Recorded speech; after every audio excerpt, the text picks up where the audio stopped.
Yo, what's going on guys, Jin here, and today I'll be sharing my take on a fireball build. It's not as high tier as Ball Lightning, Frozen Orb, Blizzard, or of course Firebolt, but it is a fun viable alternative. Its main downside is the effectiveness it has in combating bosses, as in a tier 90 pit it can take about a minute to kill some of them. So disclaimer aside, if you like this kind of build guide, please leave a like, subscribe, and hit the notification bell as it helps the channel out a lot, and I really appreciate it. Also, thanks to everyone who has subscribed and liked thus far, as I've just reached 1000 subscribers, and that means a lot. Again, super appreciated. Thank you all so much. Now let's get to the build. So for the skill tree, we're going to take one into Firebolt, and one into Frostbolt.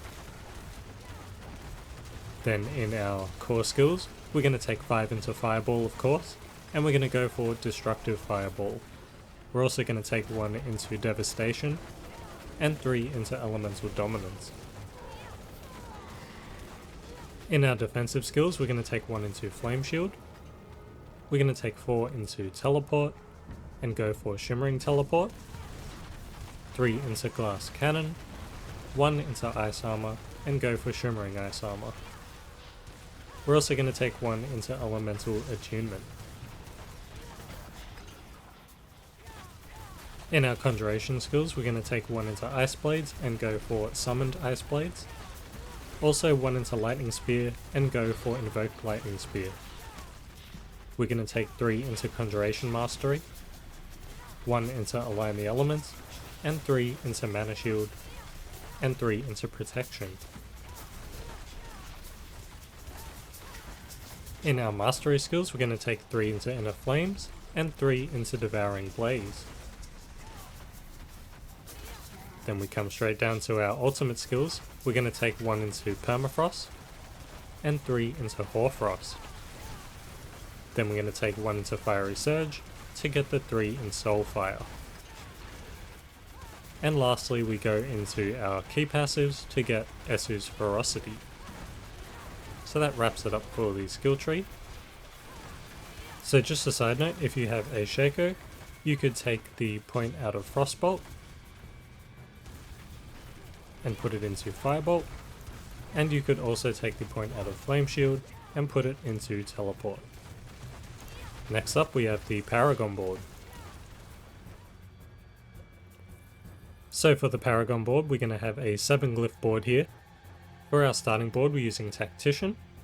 That's going to give us the increased damage for 4 seconds after casting a defensive skill. In our second board, we're going to go for the Enchantment Master board here, and we're going to use the Elementalist glyph. So dealing fire, cold, or lightning damage to an enemy increases all damage you deal to them by 5% for 10 seconds, stacking once per element. For our third board, we're going to go for the Searing Heat board. And for the glyph, we're going to use Pyromaniac. So every Pyromancy skill we cast increases our fire damage by 2% for 6 seconds, up to 10%. For our fourth board, we're going to be using the Burning Instinct board here, and we're going to put in the Destruction glyph. So that's going to give us a lot of critical strike damage, as well as crit strikes increase all damage the enemy takes from us by 2% for 10 seconds, up to 12%. For our fifth board, we're going to be going for the Ceaseless Conduit board, and we're going to put in the Exploit glyph here, so that's going to give us a lot of vulnerable damage, but dealing damage to vulnerable enemies increases our damage by 1% for 6 seconds, up to 10%. For our sixth board, we're going to be using the Frigid Fate board, making sure we also take the Legendary Node, and we're going to put in the Control glyph here. That's going to give us damage to crowd controlled enemies, but also we deal 10% increased damage to slowed or chilled enemies, or 20% increase to stunned or frozen. Alternatively, you can put the Territorial glyph here, and that's going to allow you to get extra damage to close enemies, but also 15% damage reduction against close enemies. And for our seventh and final board, we're going to go with the Static Surge board, and we're going to put in the Flame Feeder glyph. So we deal extra damage to burning enemies, but also we deal 10% increased direct damage to burning enemies. So pretty straightforward here. All of this is going to be in the description below, along with the enchantments you need and the gear and the skills, etc. So make sure you check that out if I went a little bit too fast for you, and you can go at your own pace. Next up, the enchantments. We're going to be using the Frostbolt enchantment as our first one to apply chill with direct damage. And our second enchantment is the Firebolt enchantment. So direct damage from skills applies up to an additional 30% burning damage over 8 seconds. Alternatively, if you're not pushing the pit and you're just doing overworld things, then instead of using Frostbolt, you could use the Fireball enchantment. So when you kill an enemy, they explode in a fireball for 50% of the damage. That's going to make clearing the overworld super fast, and also lower level pits will be really fast with this. But mostly I use the Frostbolt enchantment for the pit because it helps killing the boss, and that is the longest part of the pit. But yeah, either of those things are great. And next up we have the gear. So I'm showing the Uber version of this build. There will be variants in the build planner, so check that out, and those will not require any Ubers. I'll also talk about what options there are here if you don't have the Ubers. And even without them, you are still able to do at least tier 90 pits with this build. So let's get to it. On the left I'll list the affixes and the masterworking that you want to do, which I'll mark with an asterisk, and also the tempering. So let's start with the Helm. We're going for a Harlequin crest here. That's going to give us all stats, max life, resource gen, and cooldown reduction. But also we get the gain 20% damage reduction, in addition gain 4 ranks to all skills. So you definitely want one of these, although it is an Uber unique, it's quite hard to get. If you don't have a Shaco though, no worries, you can use a Godslayer crown, and that's going to also give you an awesome unique aspect which will give you a lot of damage. When you stun, freeze or immobilize an elite or damage a boss, it pulls in nearby enemies and you deal 30 to 60% increased damage for 3 seconds, occurring once every 12 seconds. If you don't have either of these, just use a normal Helm with intelligence, cooldown reduction and max life, temper that with max life, and lucky hit percent chance to stun. And for all 3 of these things, we're going to be masterworking the cooldown reduction. As for the aspect on the normal Helm, you would want to be using the aspect of the Unwavering. So taking direct damage has a 2 to 7% chance to reset the cooldown of one of your defensive skills. Next up we have the chest piece. We're just going to be using a normal chest piece here. We're going to look for intelligence, mana per second, and armor. We're going to temper that with total armor percent and lucky hit percent chance to freeze. As for the masterworking, you're going to try and masterwork the intelligence. And for the aspect, we're going to be using Everliving here, so you take 10 to 25% less damage from CC'd or vulnerable enemies. Thirdly, we have the gloves. We're going to use the gloves of the Illuminator here. That's going to give you fireball attack speed, crit strike chance, lucky hit percent chance to restore primary resource, and ranks into fireball. Also, fireball will now bounce as it travels, exploding each time it hits the ground, but its explosion deals 30 to 20% less damage. And as for the masterworking, you're going to try and masterwork the fireball on these. If you don't have access to the gloves of the Illuminator, you would just use some normal gloves with fireball, crit chance, and intelligence, temper that with pyro crit damage, and lucky hit percent chance to immobilize. As for the aspect, you're going to be using the aspect of accelerating.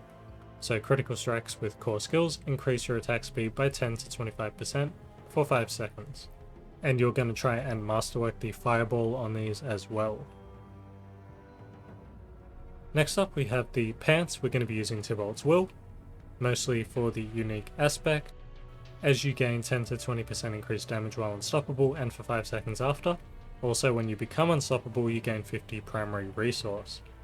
And also it gives you some damage reduction from close enemies and damage. You're going to want to try and masterwork the damage reduction from close enemies. If you don't have Tybalt's Will, you would use some normal pants with intelligence, max life, and or resist. As for the tempering, you would use max life and lucky hit percent chance to slow. As for the aspect, you want to be using the aspect of concussive strikes here, so damaging an enemy has up to a 20% chance to daze them for 2 seconds, and you deal 5 to 20% increased damage to dazed enemies. And you would want to try and masterwork the intelligence there. Next up, we have the boots. We're going to be using Esu's Heirloom. These are some really good boots. We're mostly using them for the crit strike damage and mana cost reduction, but also the unique aspect. Your critical strike chance is increased by 20 to 30% of your movement speed bonus, so that can give you quite a lot of crit chance. As for the masterworking, you want to try and masterwork the critical strike damage or the movement speed. If you don't have access to Esu's Heirloom, you would just use normal boots with intelligence, mana per second, and movement speed. You would temper that with teleport cooldown reduction and crowd control duration. As for the aspect, you would want to use the aspect of the banding Conduit. So teleport's cooldown is reduced by 1 to 2.5 seconds, and after teleporting, crackling energy hits 2 additional enemies for 5 seconds. As for the masterworking, you would try and masterwork the intelligence here. Next up we have the main hand. We're going to be looking for something with intelligence, crit damage, and damage. As for the tempering, we're going to be tempering it with pyro crit damage, and we want the chance for fireball projectiles to cast twice, and that's the thing we are going to be masterworking here. As for the aspect, we're going to be using the Conceited aspect, so we deal 10 to 25% increased damage while we have a barrier active. Pretty straightforward here. For the offhand, we're going to be using something with intelligence, crit chance, and cooldown reduction. If you can't get those, then look for damage. As for the tempering, we're going to be doing the same as the main hand, the pyro crit damage and fireball cast twice. And just like the main hand, that's what we want to masterwork. For the aspect, we're going to be using Storm Swell, so we deal 15 to 30% increased damage to vulnerable enemies while we have a barrier. Next up, we have the Amulet. We're going to be using an amulet with crit chance, attack speed, and ranks into Devouring Blaze or Inner Flames. We're going to temper that with pyro crit damage and teleport cooldown reduction. As for the masterworking, we're going to try and masterwork the Devouring Blaze / Inner Flames. As you can see here, I've got Elemental Dominance because I haven't been able to roll Devouring Blaze or Inner Flames.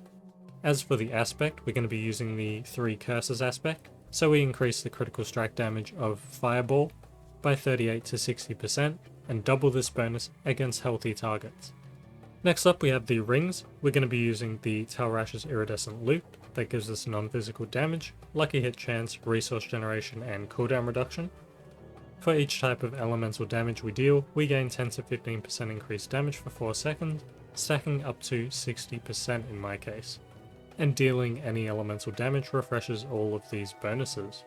So for our build, we're going to be getting 3 stacks of elemental damage, fire, cold, and lightning.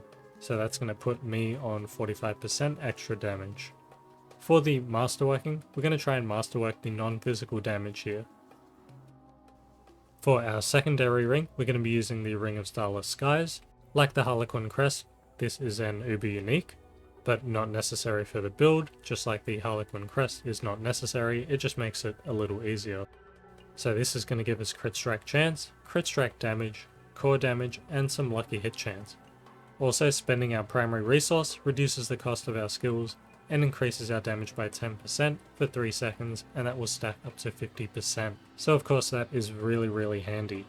And you would want to try and masterwork the core damage here. Now if you don't have access to either of these rings, you would want to use rings with crit chance, attack speed, and crit damage or intelligence. And you would temper both of them with pyro crit damage and resource cost reduction. As for the masterworking, you would want to try and masterwork the pyro crit damage. As for the aspect on these rings, for the first one, the more important aspect would be Prodigies, so using a cooldown restores 10 to 25 mana. And for the second ring, you would want to use the Shredding Blades aspect, so Ice Blade's chance to apply vulnerable is increased by 20%, and the vulnerable duration is increased by 4 seconds. You also gain 15 to 30% vulnerable damage.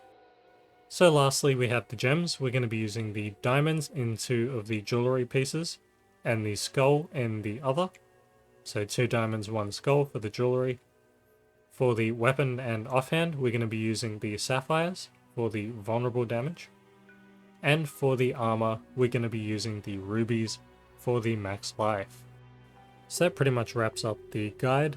If you made it this far and you enjoyed the video or learned something from it, please leave a like, subscribe and hit the notification bell, as it really helps out the channel a lot. And now I will leave you with some more fireball action, and I hope to see you in the next video. Bye!